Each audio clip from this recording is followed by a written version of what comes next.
Let's turn it over to Brett Tolman, former U.S. Attorney and Executive Director of Right on Crime. How do you think this thing's going to shake out? Well, Jesse, I got to tell you, I was hoping to learn something in the indictment. I was hoping that we might be surprised that maybe they had some substance. But I've never seen an indictment like this. I've brought indictments with multiple counts, and I had to show that there were multiple transactions and occurrences and different frauds in order to add every single count. All this was a different take on the exact same issue and allegation 34 times. I guess I've never seen anything like this, and it's not surprising, and it goes to how careful Alvin Bragg has been in presenting this case. And so they take a $130,000 payment, and they chop it up like a sushi roll into 34 counts. And tell me, so they stack it, right? They stack this thing, and you're looking at it, and you're thinking 34, and then you start reading, and he doesn't even put what the big crime is. Can you figure out what the big crime is here? Well, I finally did figure it out. It's being Donald Trump. But if we set that aside, let me tell you, when Reagan was president, there were a few thousand criminal statutes. There are well over 300,000 criminal statutes. So at this point, if he doesn't have to name it, he just refers to criminal statutes. And everybody, it appears, seems to go along with it.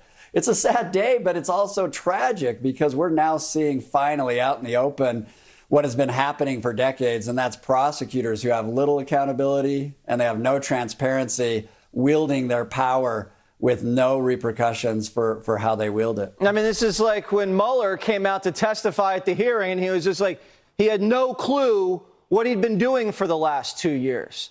You don't think Alvin Bragg, are you going to come out, say what he's doing? The press didn't even buy it. The liberal media in New York, he couldn't sell the indictment to them.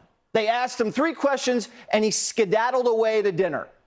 Is he going to get away with this? This thing cannot stand.